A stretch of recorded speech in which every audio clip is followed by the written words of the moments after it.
Okay, now I wanted to explain to you what you're doing in your finding an article assignment. So let me launch that.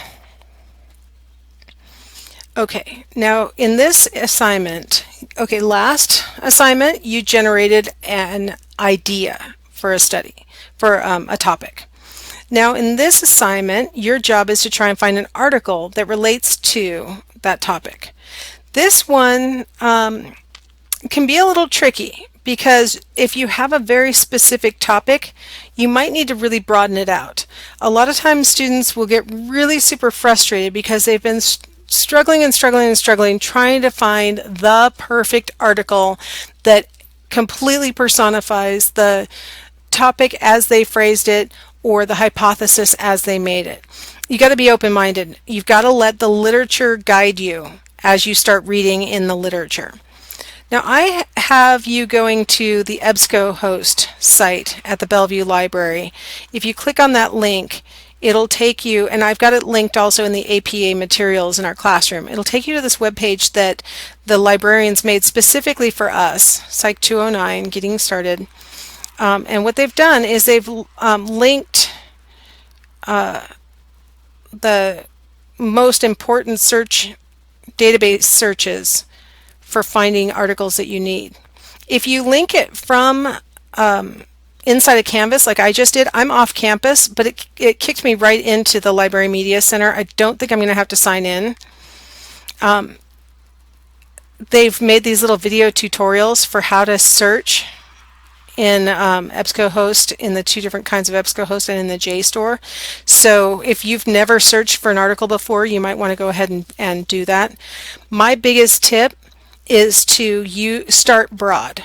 So let's say that your topic was, I'm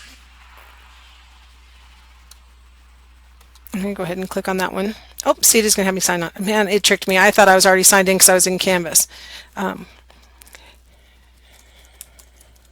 You just need to put in your BCID and your last name, and you'll be logged right in, assuming I typed it in correctly, of course.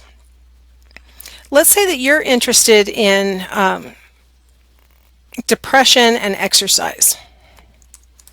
And really what you're interested in is whether depression improves when people do, I don't know, weightlifting or aerobic activity or something specific.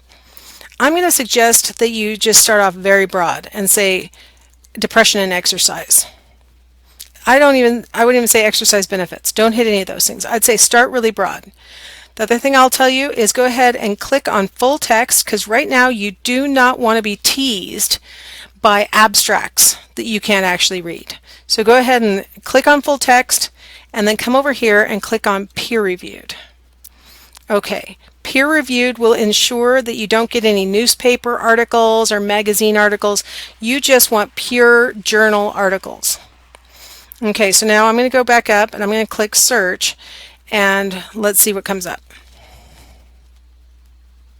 Very exciting. Okay, so I've got 504 articles to search through. So I might want to start honing in and get a little bit more specific, maybe add one more thing. So maybe I'll say depression and exercise, and maybe I'll put benefits here. I'm going to search again.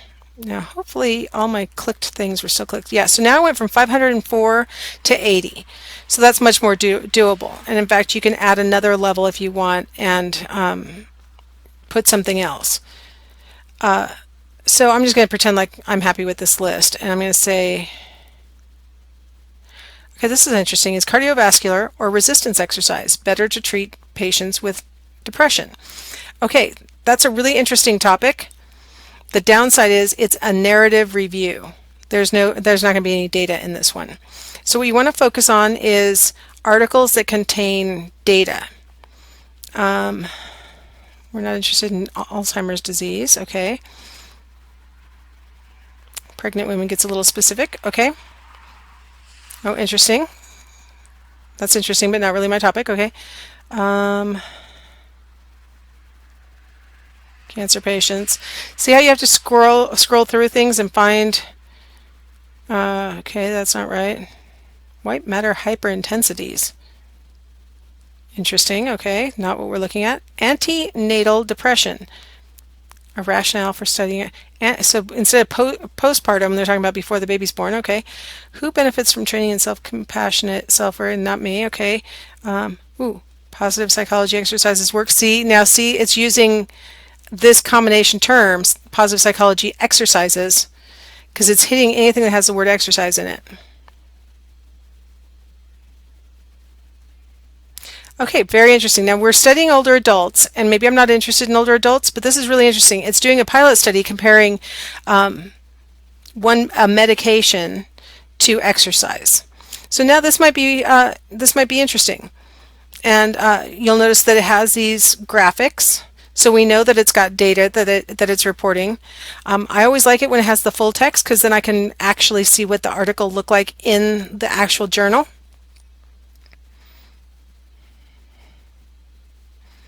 It's a beautiful rendition of how it appeared when it was actually published. And so you could read the article and see if this would suit your needs. If you find something that's close and you go ahead and you read it, you can use it for this assignment. You don't necessarily have to cite it in your paper, but what you want to do is start honing in. So now you notice as I was going through that list, there were a lot of things that were not what I wanted. They were people with comorbid problems, Alzheimer's or cancer or other things. I didn't really want to look at just pregnant people, so I was like, well, maybe older adults. But I mean, you might have to let your mind be broader to what you might want to study. You might have gone into this like I did. I came in thinking, young adult, and nothing on the first page was young adult. So I thought, well, I'm just going to look at what is here and see whether, what is here would suit my needs closely enough. You're going to need to read 10 articles. Not all of them are going to be specifically on what you're interested in. So go ahead and grab something that works, read through it, and then your task for this assignment is to answer these questions. And so first off, you're going to get a little practice in using APA format. If you click the Cite This,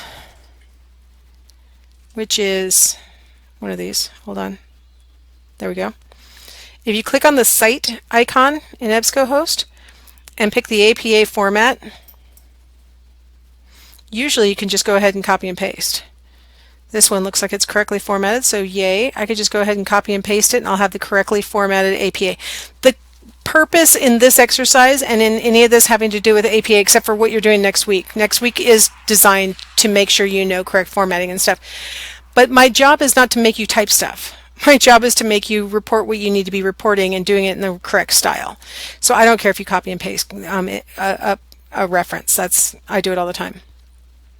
Then here's where you're going to have to study, what's the purpose of the study. The sample is the group of people or animals, depending on what you're reading. Some of you guys were interested in animal research. These would be the participants. So who was in the study? Like older adults, right? It would be my sample.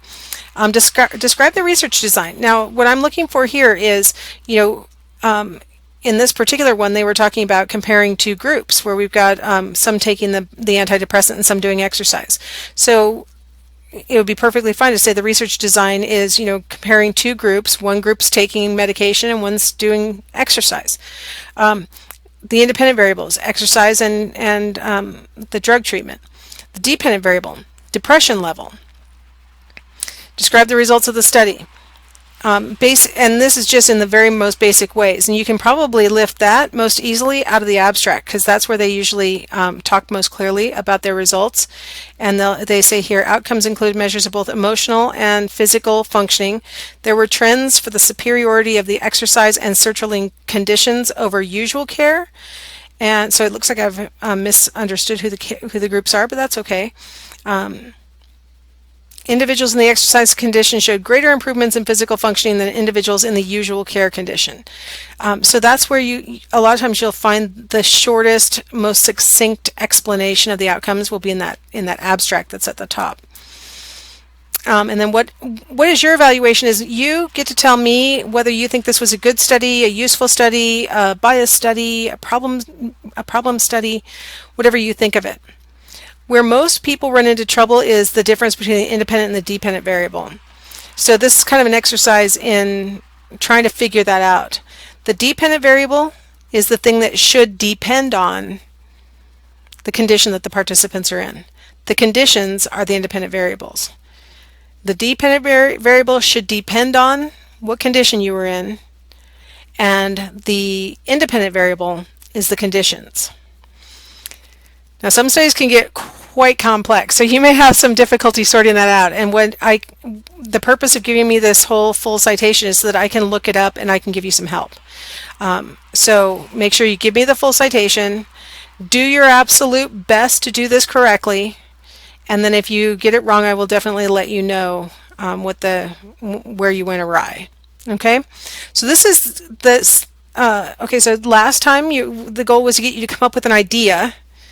Now this assignment is designed to get you into the literature, and this should be the first of the 10 articles that you should be reading. Like, you should be reading 2 articles a week. Sorry, not a day. 2 articles a week to stay on track. You need to be reading all the time. This class is tough because it's got a lot of stuff that you have to do in a very short amount of time. So read. Okay.